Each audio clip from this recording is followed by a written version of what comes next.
Bienvenidos al canal de YouTube de Ediciones Rodio. Aquí encontrarás vídeos especializados en cada tema. Si te gusta nuestro contenido, no olvides suscribirte, darle a me gusta y comentar tu experiencia. Gracias por elegirnos en tu camino hacia el éxito. Recuerda que nuestros temarios también están disponibles en formato digital y papel. Para cualquier duda puedes escribirnos a info@edicionesrodio.com.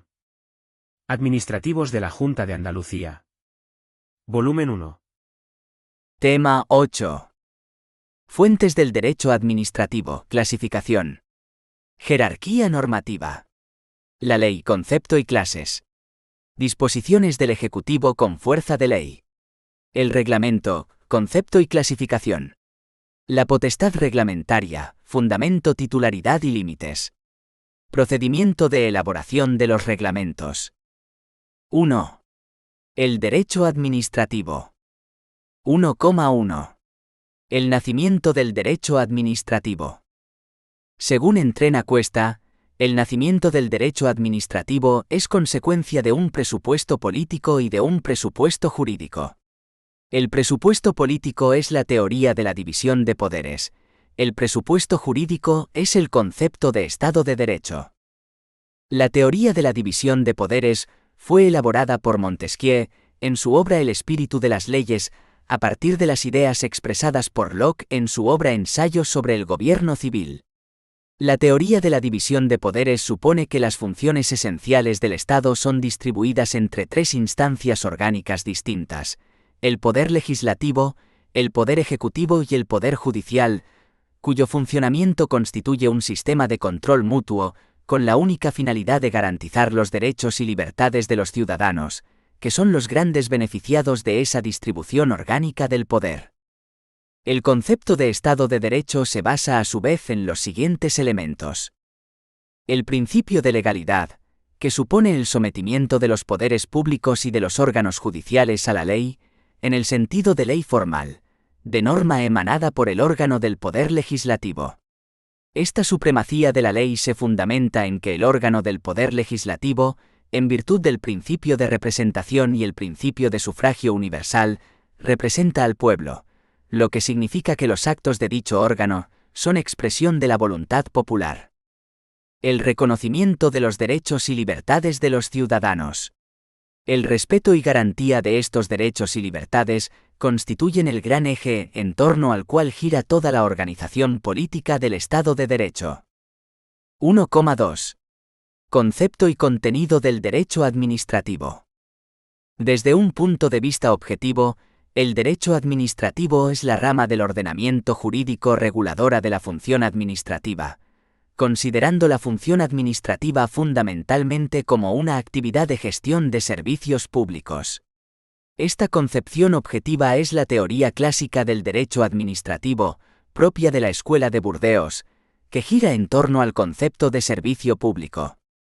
Esta teoría fue corregida por Auriol, que aportó el criterio de la prerrogativa o de los poderes exorbitantes respecto de la posición jurídica de los particulares como nota definitoria del derecho administrativo.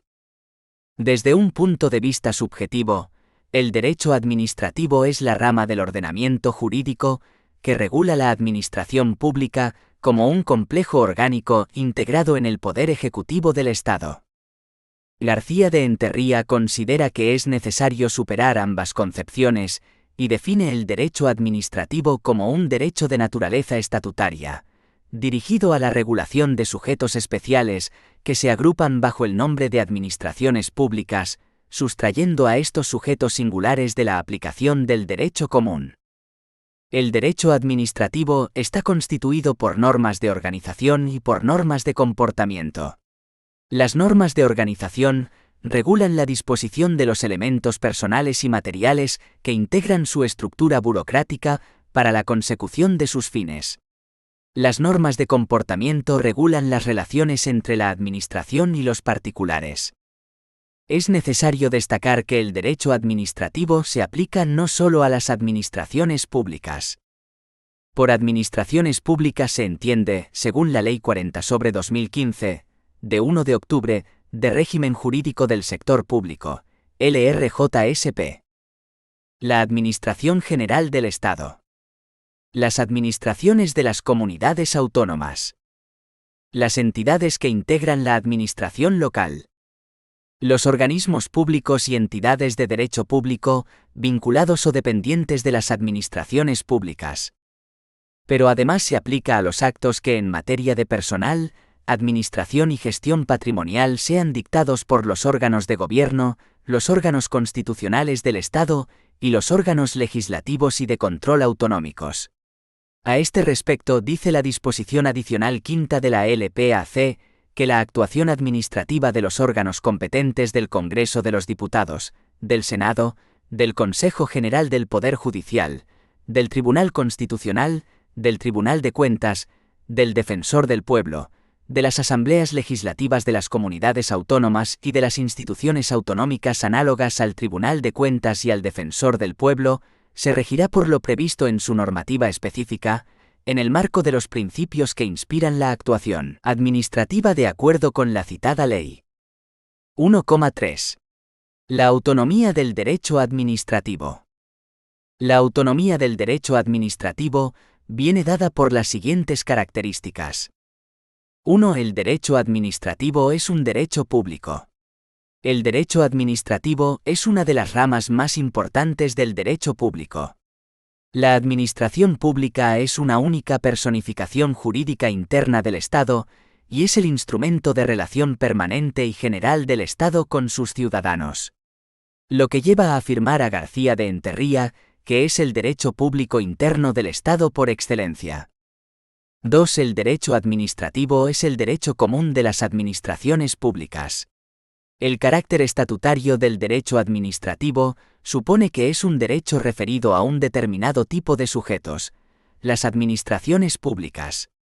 Es el derecho común de las administraciones públicas porque tiende a cubrir todas las posibles zonas en que se mueven las administraciones públicas. En cuanto derecho común, no está formado solo por normas positivas, sino que también está integrado por principios generales que interpretan y completan esas normas.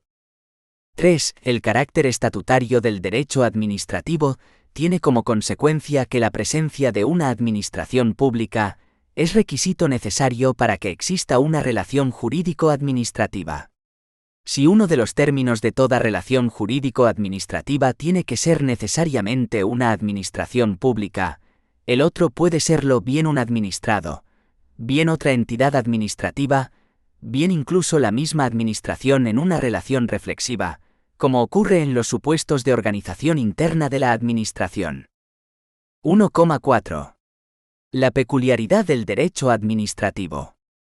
La peculiaridad del derecho administrativo viene dada, esencialmente, por la naturaleza institucional de la administración pública, ya que ésta no es un sujeto jurídico como cualquier otro, sino que, a diferencia de los particulares, no tiene fines propios, sino que es un poder público cuya exclusiva razón de ser y fuente de legitimidad es la de servir los intereses generales. Esta posición institucional de la Administración se define ya en el texto constitucional, cuyo artículo 103,1 afirma que la Administración pública sirve con objetividad los intereses generales y actúa de acuerdo con los principios de eficacia, jerarquía, descentralización, desconcentración y coordinación, con sometimiento pleno a la ley y al derecho. Para la satisfacción de los intereses generales, el ordenamiento jurídico atribuye a la Administración un conjunto de poderes, de prerrogativas, de facultades exorbitantes, comúnmente llamados potestades administrativas. Las características fundamentales de las potestades administrativas son las siguientes. 1. Las potestades administrativas son poderes de actuación atribuidos por la ley. Sin una atribución legal previa de potestades, la Administración no puede actuar. 2. Las potestades administrativas son lo que Santi Romano llamó potestades función, es decir, poderes que se ejercen en interés de una persona distinta de su titular. En el caso de la Administración, se trata de poderes que se ejercen en pos del interés general, no del interés de la propia Administración. Esto diferencia las potestades administrativas de los derechos subjetivos, poderes que concede el ordenamiento jurídico en interés de su titular. 3. Precisamente porque la Administración persigue los intereses generales, que se superponen a los intereses particulares de los ciudadanos, las potestades administrativas sitúan a la administración en una posición de supremacía respecto de los particulares, porque esas potestades administrativas atribuyen a la administración poderes exorbitantes, prerrogativas de las que no gozan los particulares. Así, en virtud de las potestades concedidas, la administración puede alterar situaciones jurídicas subjetivas de los particulares y puede imponerles determinadas obligaciones, todo ello de forma unilateral, sin contar con la voluntad de los interesados. Por lo que respecta a la identificación de las potestades administrativas, una enumeración de las mismas se contiene en la Ley 7/85 de 2 de abril, reguladora de las bases del régimen local, cuando atribuye a las entidades locales territoriales las potestades propias de toda administración pública. La potestad reglamentaria. La potestad organizatoria. La potestad de programación y planificación. La potestad expropiatoria. La potestad de investigación, deslinde y recuperación de oficio de sus propios bienes. La presunción de legitimidad y la ejecutividad de sus actos. La potestad de ejecución forzosa de sus actos y acuerdos. La potestad sancionadora. La potestad de revisión de oficio de sus actos y acuerdos contrarios al ordenamiento jurídico. La inembargabilidad de sus bienes y derechos, y demás potestades y prerrogativas que la ley conceda a la hacienda pública.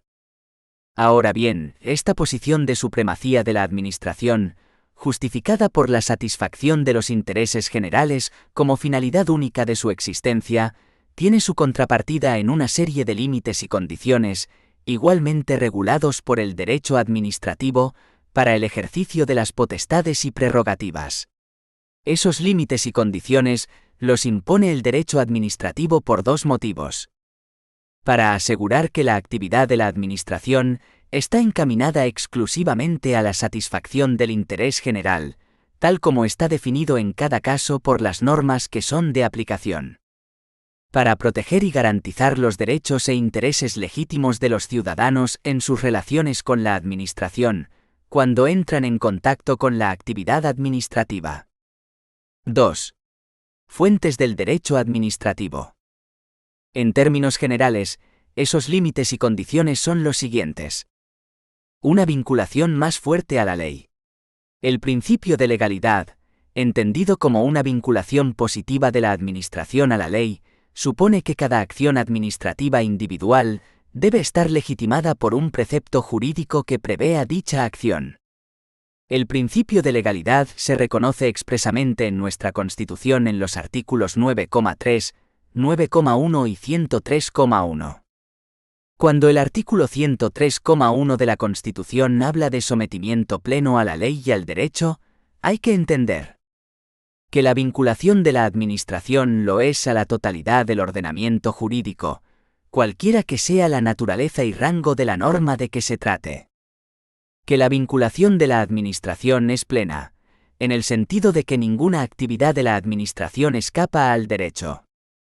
La obligación de tramitar previamente a cualquier toma de decisión un procedimiento administrativo o expediente, salvo en caso de emergencia, en el que normalmente se recabarán informes, se comprobarán hechos, se practicarán pruebas, se dará audiencia a los interesados, o puede que también se admita la participación de personas o entidades que defiendan intereses sociales o económicos.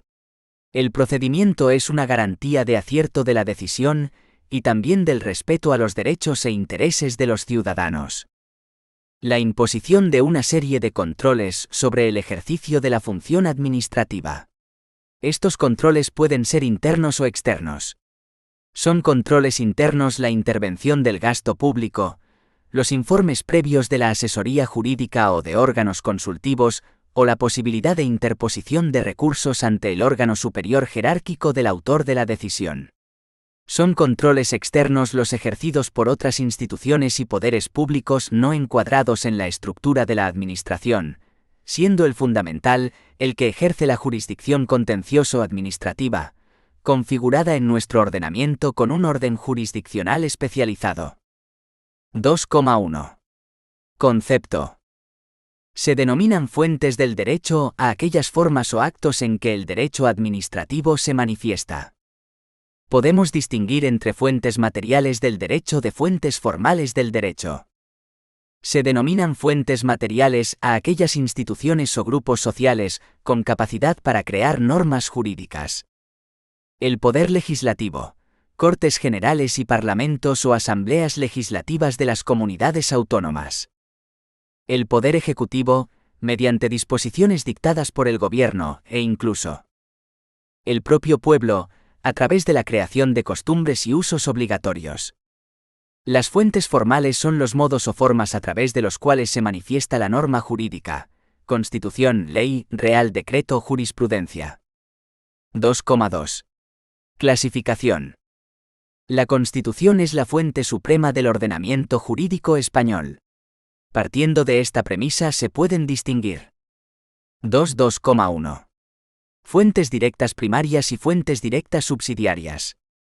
Las fuentes directas son aquellas a las que se refieren los apartados 1 a 4 del artículo 1 del Código Civil. 1. Las fuentes del ordenamiento jurídico español son la ley, la costumbre y los principios generales del derecho. 2. Carecerán de validez las disposiciones que contradigan otra de rango superior. Lo cual quiere decir que se jerarquizan por el mismo orden en que son enumeradas en el art. 1,1 cc. La ley es la fuente principal del derecho español. 3. La costumbre solo regirá en defecto de ley aplicable, siempre que no sea contraria a la moral o al orden público, y que resulte probada. Los usos jurídicos que no sean meramente interpretativos de una declaración de voluntad, tendrán la consideración de costumbre. 4. Los principios generales del derecho se aplicarán en defecto de ley o costumbre, sin perjuicio de su carácter informador del ordenamiento jurídico. Tanto la costumbre como los principios generales del derecho son fuentes no escrita y subsidiarias. Las fuentes directas se subdividen en fuentes directas primarias y fuentes directas subsidiarias. Las fuentes directas primarias son de aplicación directa, como es el caso de la ley, las disposiciones del Ejecutivo con fuerza de ley, decreto ley y decreto legislativo, y de especial relevancia en el derecho administrativo, los reglamentos. Las fuentes directas subsidiarias se aplicarán en defecto de las anteriores, y son la costumbre y los principios generales del derecho. 2.2,2. Fuentes indirectas. Las fuentes indirectas son aquellas a las que se refieren los apartados 5 y 6 del art. 1 del Código Civil, los tratados internacionales y la jurisprudencia. Las normas jurídicas contenidas en los tratados internacionales no serán de aplicación directa en España, en tanto no hayan pasado a formar parte del ordenamiento interno, mediante su publicación íntegra en el Boletín Oficial del Estado. La jurisprudencia complementará el ordenamiento jurídico con la doctrina que, de modo reiterado, establezca el Tribunal Supremo al interpretar y aplicar la ley, la costumbre y los principios generales del derecho. Por jurisprudencia cabe entender las decisiones de jueces y magistrados cuando aplican el derecho al dirimir los conflictos. No obstante, hay que tener en cuenta que en nuestro ordenamiento jurídico y a diferencia del anglosajón, por ejemplo, el juez no innova el derecho, solo aplica la ley. 2,3. La jerarquía normativa.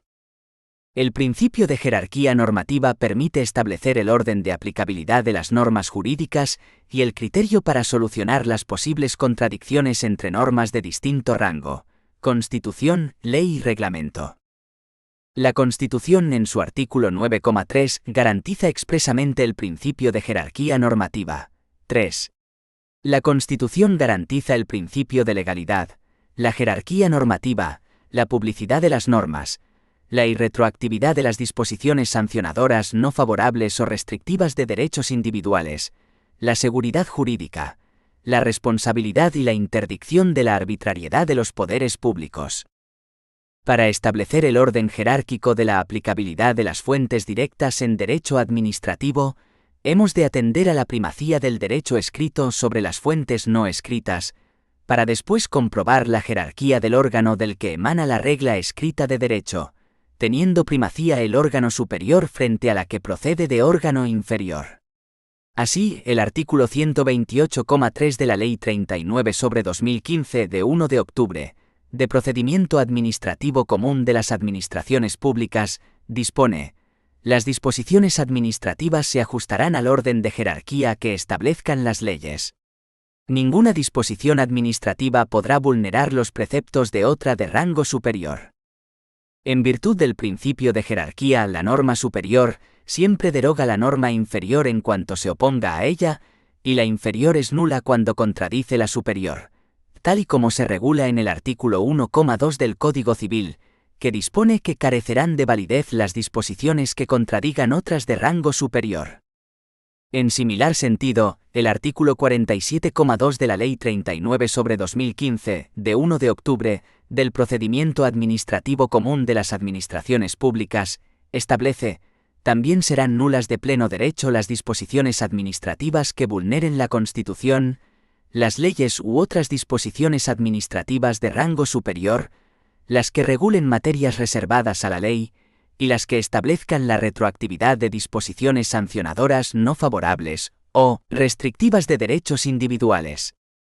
En el ámbito de la Comunidad Autónoma de Andalucía, la cuestión se regula en el artículo 44 de la Ley 6/2006, de 24 de octubre, del Gobierno de la Comunidad Autónoma de Andalucía. 4. Ningún reglamento podrá vulnerar la Constitución, el Estatuto de Autonomía para Andalucía, las leyes u otras disposiciones normativas de rango o jerarquía superiores que resulten aplicables, ni podrá regular materias reservadas a la ley. 5. Son nulas las resoluciones administrativas que vulneren lo establecido en un reglamento, aunque hayan sido dictadas por órganos de igual o superior jerarquía que el que lo haya aprobado. 2.3,1. El criterio de la primacía del derecho escrito. Según el criterio de primacía del derecho escrito, primero se aplicará la ley, en sentido amplio. Solo en defecto de ley operarán las normas subsidiarias, la costumbre y en defecto de ésta, los principios generales del derecho. Las fuentes no escritas van a quedar relegadas a la categoría de fuentes subsidiarias. 2.3,2. Criterio de la jerarquía del órgano de que emana. En virtud del principio de jerarquía normativa y en función del órgano que dicta la norma, se establece el siguiente orden. 1. Superioridad de la Constitución sobre cualquier otra norma jurídica. 2. Superioridad de la ley y de las normas con rango de ley sobre las normas administrativas. 3. A su vez, las disposiciones administrativas se encuentran jerarquizadas según el siguiente orden. A. Decretos. B. Órdenes de las comisiones delegadas del Gobierno. C. Órdenes ministeriales y D. Disposiciones de las demás autoridades y órganos inferiores según el orden de su respectiva jerarquía. Ordenanzas, reglamentos de las corporaciones locales y bandos de los alcaldes. 3. La ley. 3,1. Concepto. La ley es una de las fuentes del derecho en el ordenamiento jurídico español, tal y como se reconoce en el artículo 1 del Código Civil. Las fuentes del ordenamiento jurídico español son la ley, la costumbre y los principios generales del derecho. Por tanto, la ley es una fuente directa y primaria del ordenamiento jurídico. Por sí misma es norma que, a diferencia de la costumbre y los principios generales del derecho, se encuentra escrita y goza de primacía sobre las dos anteriores. En el ámbito del derecho administrativo, la ley es la norma jurídica escrita emanada del Poder Legislativo con carácter general y obligatorio, por lo que es la norma por excelencia del ordenamiento jurídico y prima sobre las demás, siendo considerada la expresión de la voluntad popular, adoptada por el Poder Legislativo. En el derecho español, la potestad legislativa reside tanto en las Cortes Generales en el ámbito estatal como en las asambleas legislativas, Parlamento, en el ámbito de las respectivas comunidades autónomas. Dicha facultad para dictar leyes la podemos encontrar en el ámbito estatal en el artículo 66,2 de la CE. Las Cortes Generales ejercerán la potestad legislativa del Estado, aprueban sus presupuestos, controlan la acción del Gobierno y tienen las demás competencias que les atribuya la Constitución. Y en el ámbito autonómico aparece reflejada en el artículo 150,1 de la CE. Las Cortes Generales, en materias de competencia estatal, podrán atribuir a todas o a alguna de las comunidades autónomas la facultad de dictar para sí mismas normas legislativas en el marco de los principios, bases y directrices fijados por una ley estatal. Sin perjuicio de la competencia de los tribunales, en cada ley marco se establecerá la modalidad del control de las Cortes Generales sobre estas normas legislativas de las comunidades autónomas. En las materias de competencia de la Comunidad Autónoma de Andalucía, la potestad legislativa se ejercerá por el Parlamento de Andalucía, en virtud de lo recogido en el artículo 106,1 del Estatuto de Autonomía, por el que corresponde al Parlamento el ejercicio de la potestad legislativa propia de la comunidad autónoma, así la que corresponda de acuerdo con el artículo 150,1 y 2 de la Constitución. 3,2. Caracteres. La ley cuenta con una diversidad de caracteres, de los cuales destacamos los siguientes. Es una de las fuentes del derecho en el ordenamiento jurídico español, así se reconoce en el artículo 1 Código Civil. Es una fuente directa, ya que en sí misma es una norma jurídica. Es una fuente escrita y primaria, de acuerdo con lo señalado en el artículo 1,2 Código Civil. Requiere de publicidad para su entrada en vigor. Las leyes entrarán en vigor a los 20 días de su completa publicación en el Boletín Oficial del Estado, si en ellas no se dispone otra cosa, según el artículo 2,1 Código Civil. Estarán vigentes mientras no se deroguen. Las leyes solo se derogan por otras posteriores, de tal forma que la derogación tendrá el alcance que expresamente se disponga, y se extenderá siempre a todo aquello que, en la ley nueva, sobre la misma materia, sea incompatible con la anterior. Por la simple derogación de una ley no recobran vigencia las que ésta hubiera derogado, según el artículo 2,2 Código Civil. Su eficacia es irretroactiva mientras no se disponga otra cosa. Así la retroactividad debe regularse en la misma ley según el artículo 2,3 Código Civil. La irretroactividad también viene garantizada por la Constitución, que así lo expresa en su artículo 9,3c. Las leyes deben ser cumplidas no pudiendo alegarse ignorancia, según se expresa en el artículo 6 Código Civil. 3,3. Clases de leyes estatales. La Constitución reconoce una pluralidad de instrumentos normativos con valor y fuerza de ley. Dejando a un lado las disposiciones del Ejecutivo con rango de ley, podemos distinguir las siguientes clases de leyes estatales. Leyes orgánicas. Leyes ordinarias, distinguiendo entre ellas. Leyes de Pleno de las Cortes, las aprobadas por el Pleno de las Cámaras. Leyes de comisiones de las Cortes. Leyes de armonización. Leyes marco. Leyes de las comunidades autónomas. 3,4.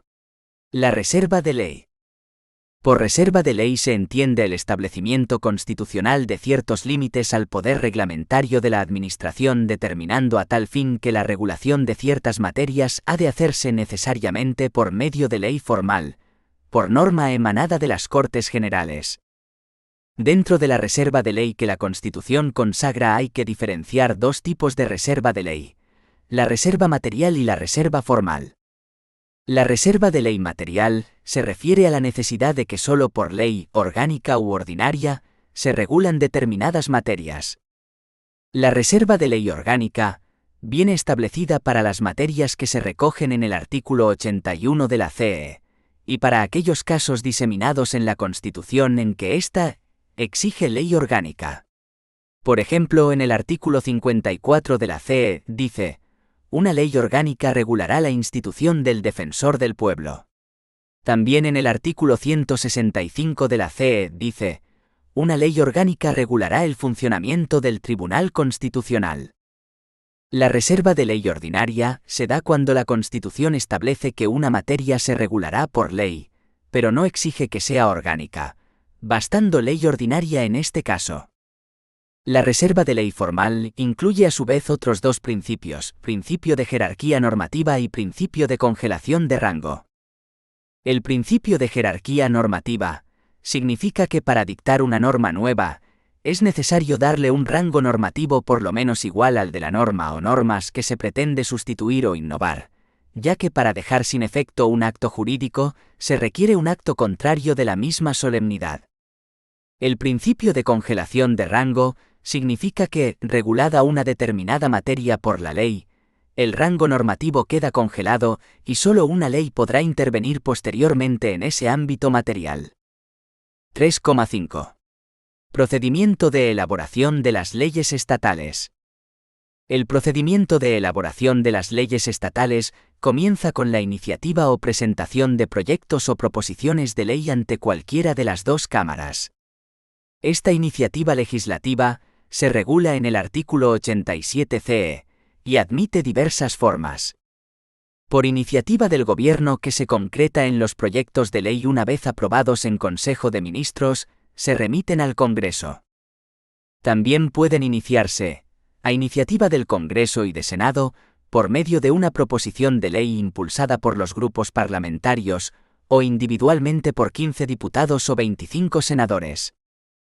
Las asambleas legislativas de las comunidades autónomas, remitiendo a la mesa del Congreso de los Diputados una proposición de ley. La iniciativa popular, recogida en el artículo 87,3 c, recoge que para la presentación de proposiciones de ley se exigirán no menos de 500.000 firmas acreditadas, y no procederá dicha iniciativa en materias propias de ley orgánica, tributarias o de carácter internacional, ni en lo relativo a la prerrogativa de gracia. Esta materia también se encuentra regulada por la Ley Orgánica 3/1984 de 26 de marzo, reguladora de la iniciativa legislativa popular, que si bien respeta el mismo número, lo expresa de forma distinta en su artículo 3, requisitos de la iniciativa popular. 1. La iniciativa popular se ejerce mediante la presentación de proposiciones de ley suscritas por las firmas de al menos 500.000 electores autenticadas en la forma que determina la presente ley. Tras la iniciativa tiene lugar la aprobación por el Congreso de los Diputados, siguiendo los trámites de toma en consideración, publicación, presentación de enmiendas, informe de una ponencia sobre el proyecto y elaboración de un dictamen por la Comisión, y por último, debate y votación final en el Pleno. Aprobado el proyecto o proposición de ley por el Congreso, se produce la intervención del Senado. Tiene un plazo de 2 meses para oponer su veto al proyecto por mayoría absoluta, o para introducir enmiendas al mismo. Si el Senado ha introducido enmiendas o puesto su veto, el proyecto se remitirá al Congreso para su nueva consideración. El procedimiento concluye con el trámite de la sanción regia. Así lo recoge el artículo 91 c. El Rey sancionará en el plazo de 15 días las leyes aprobadas por las Cortes Generales y las promulgará y ordenará su inmediata publicación. 3.5,1. Iniciativa legislativa, proyectos de ley y proposiciones de ley. 3.5.1.1. Proyectos de ley. La iniciativa legislativa puede ser ejercida por el Gobierno, según el art. 87,1 de la CE, mediante la elaboración, aprobación y posterior remisión de proyectos de ley al Congreso de los Diputados. El procedimiento de elaboración de proyectos de ley según el art. 22 de la Ley 50/1997, de 27 de noviembre, del Gobierno, cuya redacción ha sido modificada por la Ley 40/2015 de 1 de octubre, de régimen jurídico del sector público. El Gobierno ejercerá la iniciativa y la potestad reglamentaria de conformidad con los principios y reglas establecidos en el título B de la Ley 39/2015 de 1 de octubre, del procedimiento administrativo común de las administraciones públicas y en el presente título. Los proyectos de ley enviados por el Gobierno al Congreso de los Diputados, acompañados de la documentación necesaria, se publicarán en el Boletín Oficial de las Cortes y será enviado a la comisión que corresponda. La documentación necesaria que acompañará al proyecto de ley será una memoria, los estudios o informes sobre la necesidad y oportunidad del mismo, un informe sobre el impacto por razón de género de las medidas que se establecen en el mismo, así como una memoria económica que contenga la estimación del coste a que dará lugar. 3.5.1.2. Proposiciones de ley. Las proposiciones de ley son el fruto de la iniciativa legislativa atribuida por el art. 87,1 de la CE al Congreso de los Diputados y al Senado, ya sea por iniciativa propia, de las asambleas de las comunidades autonómicas o popular. Las proposiciones de ley pueden ser adoptadas por el Congreso de los Diputados, a iniciativa de un diputado con la firma de otros 14 miembros de la Cámara, con la firma de 15 diputados, y también de un grupo parlamentario con la sola firma de su portavoz. Por el Senado, mediante la firma de 25 senadores o un grupo parlamentario. Por iniciativa legislativa popular, en cuyo caso se exigirán no menos de 500.000 firmas acreditadas. No procede la iniciativa legislativa popular en las materias propias de ley orgánica, tributarias o de carácter internacional, ni en lo relativo a la prerrogativa de gracia. Las proposiciones de ley se presentarán acompañadas de una exposición de motivos y de los antecedentes necesarios para poder pronunciarse sobre ellas. A. Proposiciones de ley a iniciativa del Congreso. Una vez en el Congreso, el procedimiento de elaboración de la ley se rige conforme al establecido en el reglamento del Congreso de los Diputados. La Mesa del Congreso ordena la publicación de la proposición de ley y la remite al Gobierno para que manifieste su criterio respecto a la toma en consideración en un plazo de 30 días. Transcurrido dicho plazo sin la negativa expresa del Gobierno, la proposición de ley se incluye en el orden del día del Pleno para su toma en consideración. El debate se ajusta a lo establecido para los de totalidad. Previo al debate se da lectura al criterio del Gobierno, si existiera. A continuación, el presidente pregunta a la Cámara si toma o no en consideración la proposición de ley de que se trate. En caso de tomarse en consideración, la mesa de la Cámara acuerda su envío a la comisión competente y la apertura del correspondiente plazo de presentación de enmiendas, no siendo admisibles enmiendas de totalidad de devolución, salvo las de iniciativa senatorial. La proposición sigue el trámite previsto para los proyectos de ley, correspondiendo a uno de los proponentes o a un diputado del grupo autor de la iniciativa, la presentación de la misma ante el Pleno. B. Proposiciones de ley a iniciativa del Senado. Tras su presentación, el presidente del Senado dispone la inmediata publicación oficial de una proposición de ley. Con ello se abre un plazo no superior a 15 días en el que pueden presentarse otras proposiciones de ley, las cuales deben versar sustancialmente sobre el mismo objeto o materia que la presentada en primer lugar. Transcurridos los 15 días preceptivos, a efectos del trámite de toma en consideración, la proposición o las proposiciones de ley presentadas hasta ese momento pasan a incluirse en el orden del día de alguna de las siguientes sesiones plenarias. Las proposiciones de ley se debaten en el mismo orden de su presentación, procediendo a su defensa alguno de sus proponentes. Tras el debate, las proposiciones de ley son sometidas a votación en el mismo orden, bien en su conjunto o mediante agrupación de artículos. En el caso de que solo se aprobase un grupo de artículos, se procede a votar las restantes proposiciones de ley, en aras de poder completarse el ámbito de las materias reguladas en la proposición de ley originaria, sin contradicción con lo aprobado, procediendo a una votación de totalidad del texto resultante, que supone la toma en consideración del mismo si resulta afirmativa.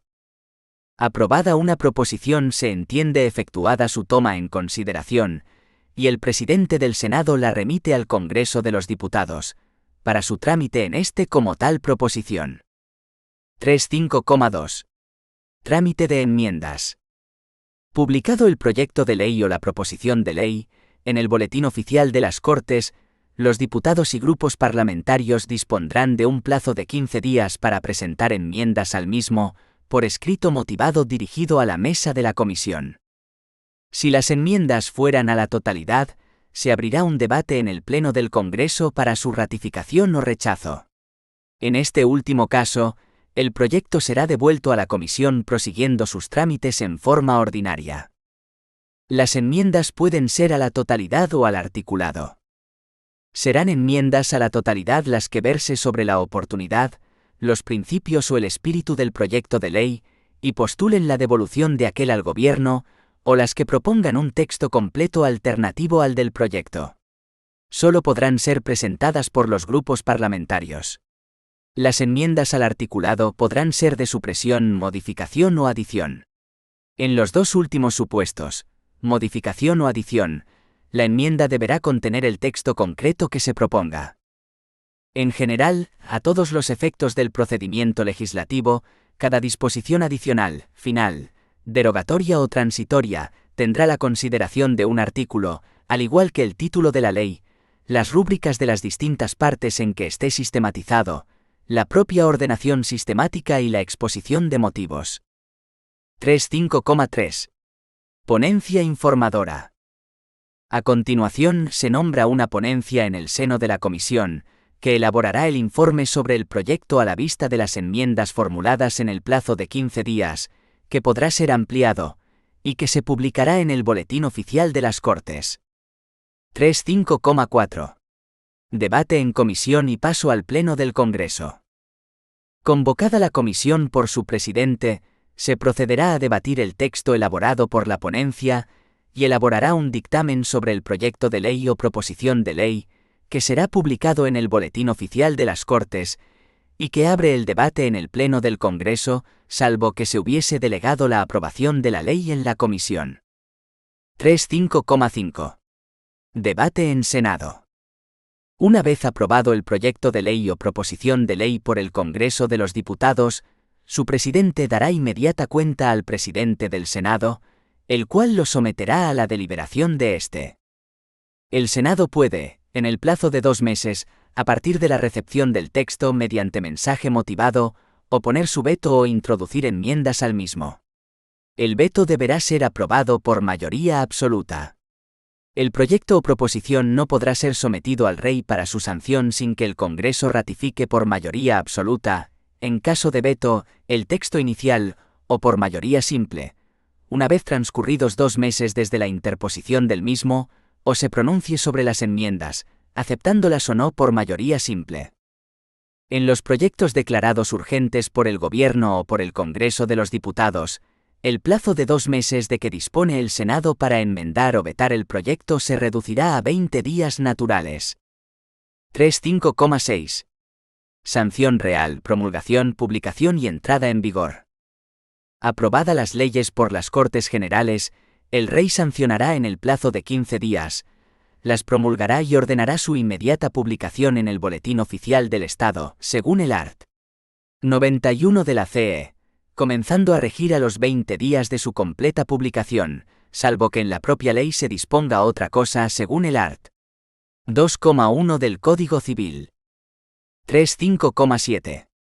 Derogación de las leyes. Los términos derogación y vigencia están íntimamente relacionados, pues la ley es aplicable hasta que pierde su vigencia y se produce su derogación. Las leyes solo se pueden derogar por otra norma de igual o superior rango posterior, por tanto, las leyes estarán en vigor hasta que no se deroguen, con carácter general. Sin embargo, hay normas que no necesitan de otra posterior para que sea derogada. Es el supuesto de las leyes temporales, cuya vigencia se encuentra de antemano prevista. La derogación de una ley, por otra posterior, tendrá el alcance que de forma expresa se disponga en la norma posterior, y se entenderá en todo aquello que sea incompatible con lo anterior, según el art. 2,2 Código Civil. 4. Leyes orgánicas y ordinarias. 4,1. Leyes orgánicas. La ley orgánica configurada en el artículo 81 CS, se define por 2 notas, su contenido y su procedimiento. En cuanto a su contenido, las materias reservadas a la ley orgánica son identificadas en el artículo 81 CE.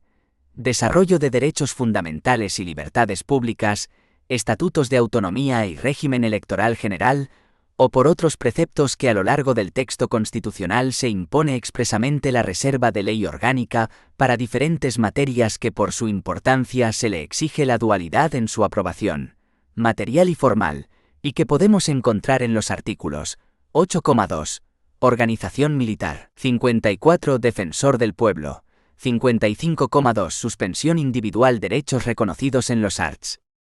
17,2, 18,2 y 18,3 de la Constitución, 57,5. Abdicaciones y renuncia de la Corona, 87,3. Iniciativa popular, 92,3. Referéndum 93. Tratados internacionales 104,2. Fuerzas y cuerpos de seguridad 107. Consejo de Estado 116. Alarma, excepción y sitio 122,1. Poder Judicial 136,4. Tribunal de Cuentas 141,1. Alteración límites provinciales 144. Comunidades autónomas 147,3. Reforma Estatutos Autonomía 148,1 22ª. Competencias Policías Locales 148,1 29ª. Seguridad Pública 150,2. Transferencia Competencias propias Estado que sean transferibles 151,1. Ampliación Competencias Comunidades Autónomas 157,3. Competencias Financieras Comunidades Autónomas 165. Tribunal Constitucional. Por lo que al procedimiento se refiere, además de la exigencia, artículo 81,2 de la CE, de aprobación por el Congreso de los Diputados por mayoría absoluta en una votación final sobre el conjunto del proyecto, otros preceptos constitucionales introducen limitaciones procedimentales, de tal manera que no cabe en materia de ley orgánica la delegación legislativa en comisión, artículo 75,3 de la CE, la iniciativa legislativa popular, artículo 87,3 de la CE, ni la aprobación por decreto-ley, donde el artículo 86 de la CE enumera con otra terminología materias similares a las contenidas en el artículo 81 de la CE. 4,2. Leyes ordinarias. Son leyes ordinarias el resto de las normas del Poder Legislativo que regulen materias que no tengan que aprobarse por ley orgánica. Las leyes ordinarias es la normal de realización de la función legislativa por parte de las Cortes y pueden referirse a cualquier materia que no esté reservada por la Constitución a la ley orgánica. Dentro de las leyes ordinarias se pueden citar 4.2,1. Leyes de Pleno y leyes de comisión. Junto con las leyes ordinarias aprobadas por el Pleno de las Cámaras, existen las que podrían denominarse leyes de comisión, caracterizadas porque suponen un traspaso interno de competencias del Pleno de la Cámara Legislativa hacia órganos parlamentarios restringidos. Según el artículo 75,2 de la CE, las cámaras podrán delegar en las comisiones legislativas permanentes la aprobación de proyectos o proposiciones de ley. No obstante lo anterior, por parte del Pleno puede en cualquier momento recabar el debate y votación de cualquier proyecto o proposición de ley que haya sido objeto de esta delegación. Excepción. Se exceptúan de la aprobación mediante leyes de comisiones las cuestiones que se refieren a las reformas constitucionales, asuntos internacionales, leyes orgánicas y de base y presupuestos generales del Estado. El valor jurídico de las leyes de comisión, una vez aprobadas, promulgadas y en vigor, es idéntico al resto de las leyes ordinarias. 4.2,2. Ley de bases. Recogida en el artículo 82 de la CE, se trata de una ley de delegación emanada de las Cortes Generales que sirve para delegar en el Gobierno la potestad legislativa, cuando lo que se pretenda sea la formación de un texto articulado. No obstante, no se podrá facultar al Gobierno mediante este procedimiento para que regule acerca de las materias constitucionalmente reservadas a las leyes orgánicas. 4.2,3. Leyes marco. Son aquellas a través de las cuales, según el artículo 150,1 de la CE, las Cortes Generales, en materias de competencia estatal, podrán atribuir a todas o a alguna de las comunidades autónomas la facultad de dictar para sí mismas normas legislativas en el marco de los principios, bases y directrices fijados por una ley estatal. Sin perjuicio de la competencia de los tribunales, en cada ley marco se establecerá la modalidad del control de las Cortes Generales sobre estas normas legislativas de las comunidades autónomas. 4.2,4. Leyes de armonización. Leyes de armonización de disposiciones normativas de las comunidades autónomas, reguladas en el artículo 150,3 de la CE, El Estado podrá dictar leyes que establezcan los principios necesarios para armonizar las disposiciones normativas de las comunidades autónomas, aun en el caso de materias atribuidas a la competencia de éstas, cuando así lo exija el interés general. Corresponde a las Cortes Generales, por mayoría absoluta de cada Cámara, la apreciación de esta necesidad. 5. La ley autonómica, sus límites. 5,1. Concepto. La ley autonómica es la norma jurídica aprobada por las asambleas legislativas de las comunidades autónomas. El artículo 149 de la Constitución, tras enumerar en su apartado 1 las materias de competencia exclusiva del Estado, dice en su apartado 3 que las materias no atribuidas expresamente al Estado por esta Constitución podrán corresponder a las comunidades autónomas, en virtud de sus respectivos estatutos. El artículo 152,1 de la Constitución regula la organización institucional autonómica, que se basará en un Consejo de Gobierno, un presidente y una asamblea legislativa elegida por sufragio universal, con arreglo a un sistema de representación proporcional que asegure además la representación de las diversas zonas del territorio. En el ámbito de la Comunidad Autónoma de Andalucía, el artículo 106,1 del Estatuto de Autonomía establece que corresponde al Parlamento de Andalucía el ejercicio de la potestad legislativa propia de la comunidad autónoma, así como la que le corresponda, de acuerdo con el artículo 150,1 y 2 de la Constitución. En el mismo sentido, el artículo 108,1 del Estatuto de Autonomía dice que el Parlamento ejerce la potestad legislativa mediante la elaboración y aprobación de las leyes.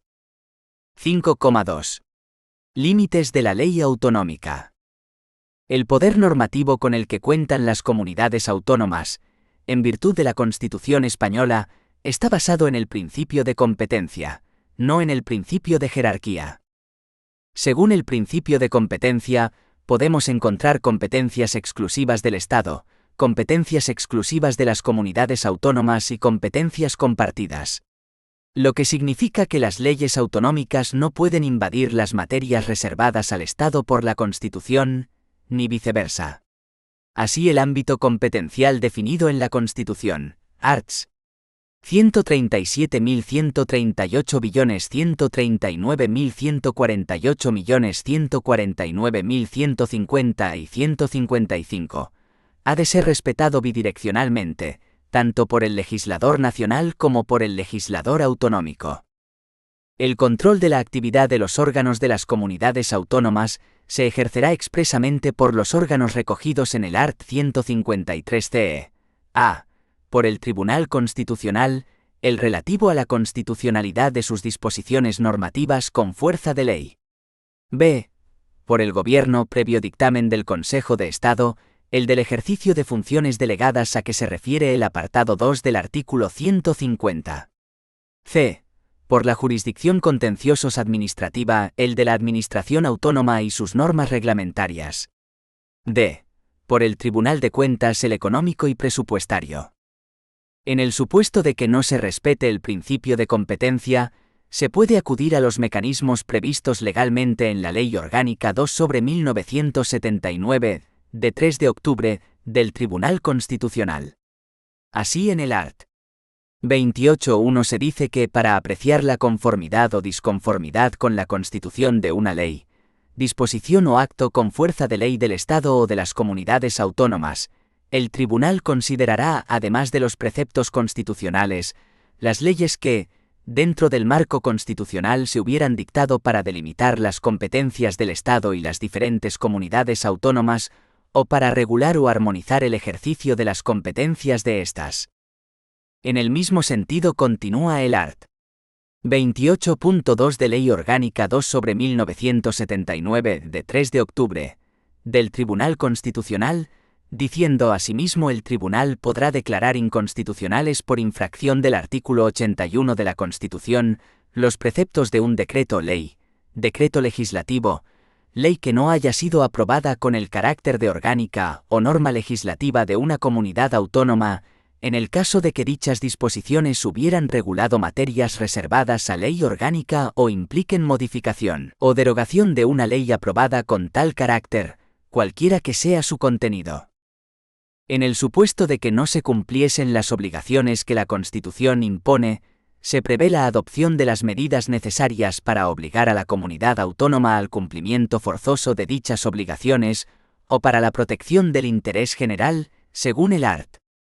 155,1c, cuyo tenor literal dice: si una comunidad autónoma no cumpliere las obligaciones que la Constitución u otras leyes le impongan, o actuare de forma que atente gravemente al interés general de España, el Gobierno, previo requerimiento al presidente de la comunidad autónoma y, en el caso de no ser atendido, con la aprobación por mayoría absoluta del Senado, podrá adoptar las medidas necesarias para obligar a aquella al cumplimiento forzoso de dichas obligaciones o para la protección del mencionado interés general.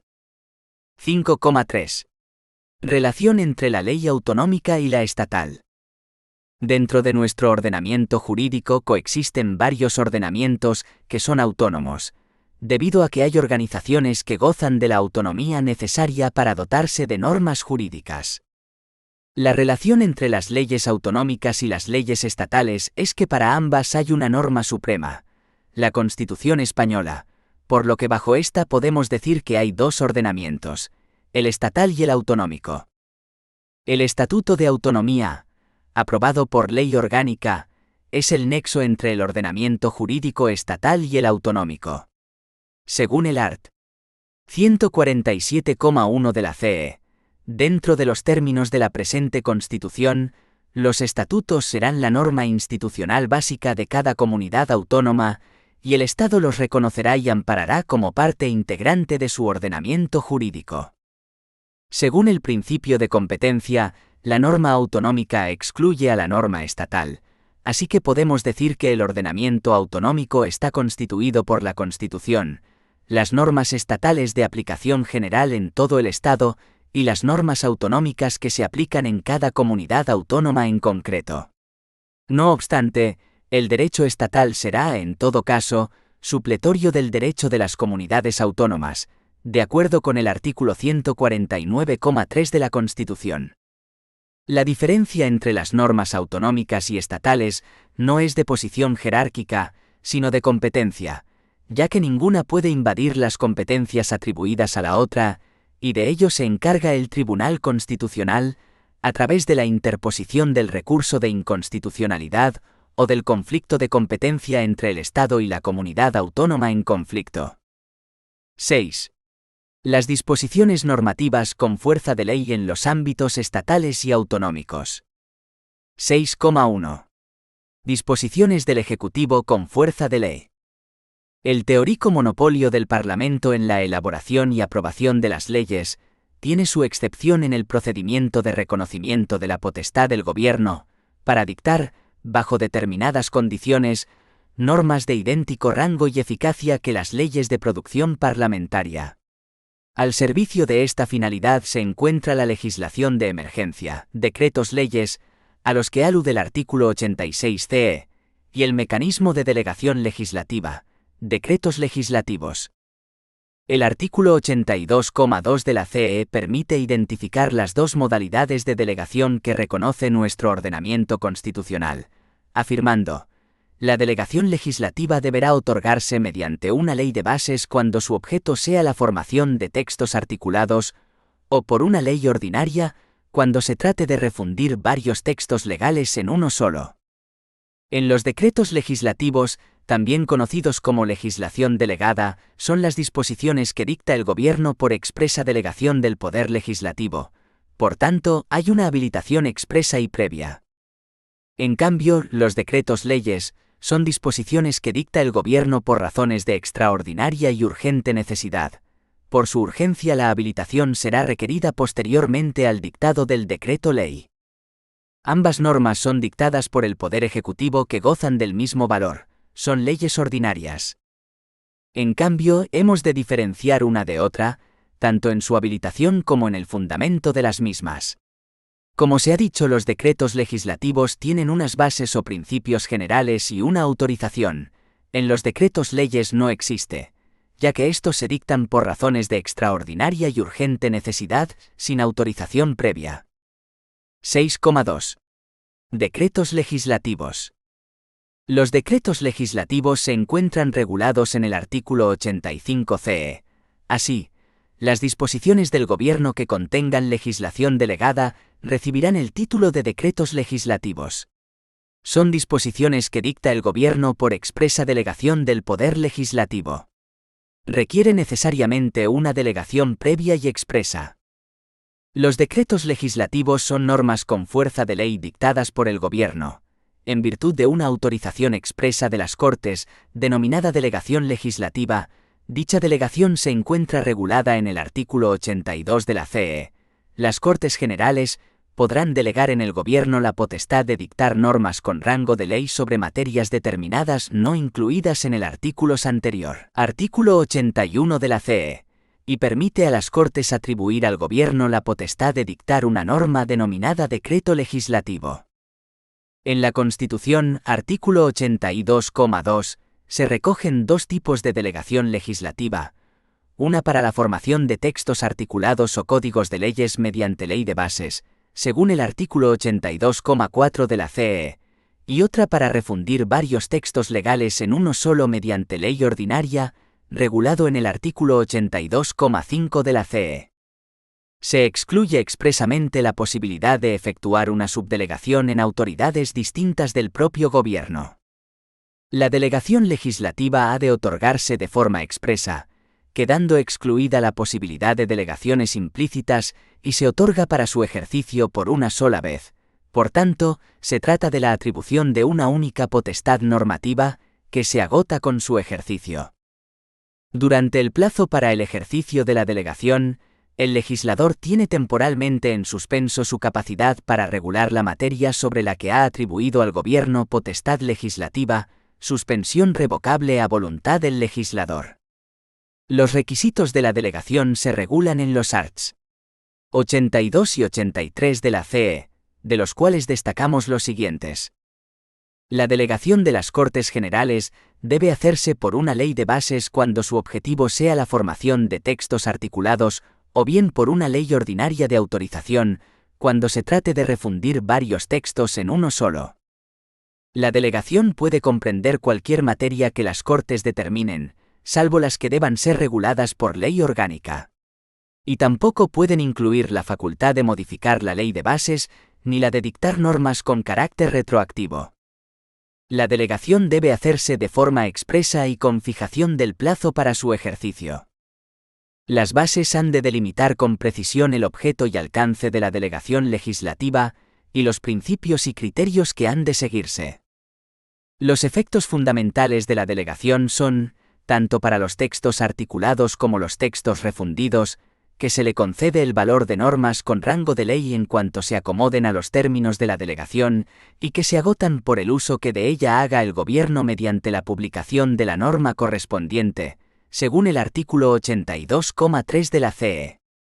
El control de los decretos legislativos que dicte el Gobierno como consecuencia de la potestad delegada se puede realizar además de por los tribunales de justicia, por formas adicionales de control que en cada caso se hayan establecido, según el artículo 82,6 de la CE. El Estatuto de Autonomía para Andalucía, aprobado por la Ley Orgánica 2/2007, de 19 de marzo, regula los decretos legislativos en su artículo 109. El Parlamento podrá delegar en el Consejo de Gobierno la potestad de dictar normas con rango de ley de conformidad con lo previsto en este artículo. Están excluidas de la delegación legislativa las siguientes materias. Las leyes de reforma del Estatuto de Autonomía. Las leyes del presupuesto de la comunidad autónoma. Las leyes que requieran cualquier mayoría cualificada del Parlamento. Las leyes relativas al desarrollo de los derechos y deberes regulados en este estatuto. Otras leyes en que así se disponga en este estatuto. La delegación legislativa para la formación de textos articulados se otorgará mediante una ley de bases que fijará, al menos, su objeto y alcance, los principios y criterios que hayan de seguirse en su ejercicio y el plazo de ejercicio. En su caso, podrá establecer fórmulas adicionales de control. La delegación legislativa se agota por el uso que de ella haga el Gobierno mediante la publicación de la norma correspondiente. No podrá entenderse concedida de modo implícito o por tiempo indeterminado. La Ley de Bases no podrá autorizar en ningún caso su propia modificación, ni facultar para dictar normas de carácter retroactivo. La delegación legislativa para la refundición de textos articulados se otorgará mediante ley ordinaria, que fijará el contenido de la delegación y especificará si debe formularse un texto único, o incluye la regularización y armonización de diferentes textos legales. Cuando una proposición de ley o una enmienda fuere contraria a una delegación legislativa en vigor, el Gobierno está facultado para oponerse a su tramitación. En tal supuesto podrá presentarse una proposición de ley para la derogación total o parcial de la ley de delegación. 6,3. Decretos-leyes. Los decretos-leyes, regulados en el artículo 86 de la CE, son disposiciones provisionales dictadas por el Gobierno en supuestos de extraordinaria y urgente necesidad. Las condiciones para que se promulgue un decreto-ley son: que estemos ante un caso de extraordinaria y urgente necesidad, que no afecte al ordenamiento de las instituciones básicas del Estado, a los derechos, deberes y libertades de los ciudadanos regulados en el título I, al régimen de las comunidades autónomas, ni al derecho electoral general. Deberá ser ratificado por el Congreso de los Diputados, en el plazo de 30 días siguientes a su promulgación. El decreto-ley cobra vigencia desde su publicación, siendo sometido posteriormente al control del Congreso. Este control ratifica así la primacía parlamentaria sobre la función legislativa, y se produce de acuerdo con las siguientes reglas. El decreto-ley debe ser sometido inmediatamente a debate y votación de totalidad en el Congreso de los Diputados, en un plazo máximo de 30 días desde su promulgación. Dentro de dicho plazo el decreto-ley deberá ser convalidado o derogado. La Constitución prevé que durante el plazo de 30 días, las Cortes podrán tramitarlos como proyectos de ley por el procedimiento de urgencia, según el artículo 86,3 de la CE. Como notas comunes a los decretos legislativos y decretos-leyes, podemos reflejar que ambos decretos, desde el punto de vista subjetivo, emanan del mismo Poder Ejecutivo, y desde el punto de vista formal, gozan del mismo valor que las leyes ordinarias dictadas por el Poder Legislativo. Como diferencias entre dichas normas, destacamos que en el decreto legislativo hay una intervención del Parlamento dictando el acto de delegación que legitima la actuación legislativa del Ejecutivo. En dicho acto se indican unas bases o principios generales que han de ser respetados, y existe una autorización. El Poder Legislativo ejerce una intervención a priori. Sin embargo, en los decretos-leyes, la intervención del Poder Legislativo es a posteriori. El Estatuto de Autonomía para Andalucía, aprobado por la Ley Orgánica 2/2007, de 19 de marzo, regula los decretos-leyes en su artículo 110, con una redacción similar al precepto constitucional. En caso de extraordinaria y urgente necesidad, el Consejo de Gobierno podrá dictar medidas legislativas provisionales en forma de decretos-leyes que no podrán afectar a los derechos establecidos en este estatuto, al régimen electoral, ni a las instituciones de la Junta de Andalucía. No podrán aprobarse por decreto-ley los presupuestos de Andalucía. Los decretos-leyes quedarán derogados si en el plazo improrrogable de 30 días subsiguientes a su promulgación no son convalidados expresamente por el Parlamento tras un debate y votación de totalidad. Durante el plazo establecido en este apartado, el Parlamento podrá acordar la tramitación de los decretos-leyes como proyectos de ley por el procedimiento de urgencia. 7. El reglamento. 7,1. Concepto.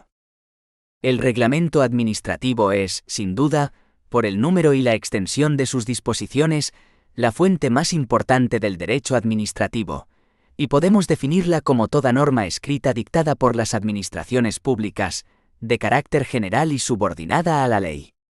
Tiene en común con la ley las notas de norma escrita, generalidad y permanencia.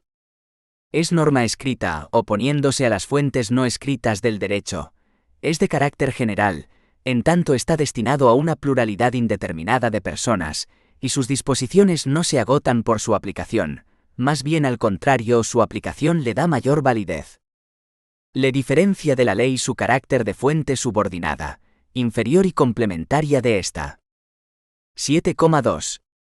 Naturaleza. El reglamento es un acto de la administración, pero no un acto administrativo propiamente dicho, ya que no es expresión de una función ejecutiva de la administración, sino de una función normativa de la administración.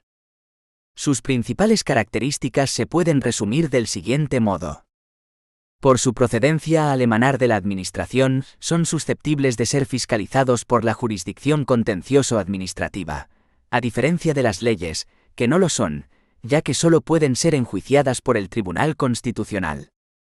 Por su contenido son normas subordinadas a las leyes, no pudiendo contradecir solo desarrollar lo dispuesto en estas. Por su posición jerárquica, son fuente del derecho administrativo, pero son normas de rango inferior a las leyes, de modo de que en caso de contradicción con estas, los reglamentos se consideran nulos de pleno derecho e inaplicables. 7,3. Clasificación. Los reglamentos se pueden clasificar de acuerdo con diversos criterios. Su relación con la ley. Su contenido. El sujeto que los dicta o la administración de que proceden. Sus destinatarios. 7.3,1. Según su relación con la ley. Desde el punto de vista de su relación con la ley, los reglamentos pueden ser reglamentos ejecutivos, reglamentos administrativos o independientes, reglamentos de necesidad, reglamentos ejecutivos o secundum legem. Los reglamentos ejecutivos, secundum legem, son aquellos que desarrollan y concretan normativamente el contenido de una ley, normalmente porque la ley prevé esta posibilidad. En su elaboración aparece como preceptivo el dictamen del Consejo de Estado. Corresponde emitir el dictamen a la Comisión Permanente, de acuerdo con el artículo 22 LOCE, o del órgano consultivo equivalente de la comunidad autónoma, orientado a controlar la fidelidad de la norma reglamentaria a la ley que desarrolla. Reglamentos independientes o praeter legem. Son aquellos que establecen disposiciones de organización de los servicios, prescindiendo de cualquier ley anterior, para regular relaciones o situaciones no reguladas en una ley previa. A esta categoría pertenecen los reglamentos de organización, por ser la organización de sus propios servicios, una competencia típica administrativa.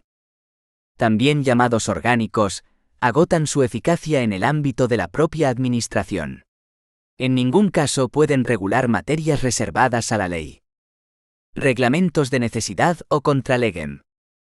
Los reglamentos de necesidad, como su nombre indica, solo pueden justificarse en un estado de necesidad o en un estado de emergencia, cuya excepcionalidad lo coloca por encima del principio de primacía de la ley.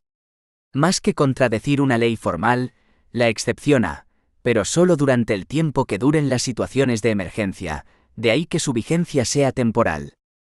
Un ejemplo de este reglamento lo encontramos entre las atribuciones del alcalde, en el artículo 21m, de la Ley 7/1985 de 2 de abril, reguladora de las bases del régimen local, m. Adoptar personalmente y bajo su responsabilidad, en caso de catástrofe o de infortunios públicos o grave riesgo de los mismos, las medidas necesarias y adecuadas dando cuenta inmediata al Pleno. Situación similar se regula en el artículo 116 de la CE, para los estados de alarma, excepción y de sitio, desarrollado por la Ley Orgánica 4/1981 de 1 de junio. 7.3,2. Según su contenido. Desde el punto de vista de su contenido podemos distinguir reglamentos internos, que son los de organización, sin apenas proyección hacia el exterior, de los reglamentos externos, que serían los ejecutivos o de desarrollo reglamentario, que sí afectan de forma directa a las relaciones entre la administración y los particulares.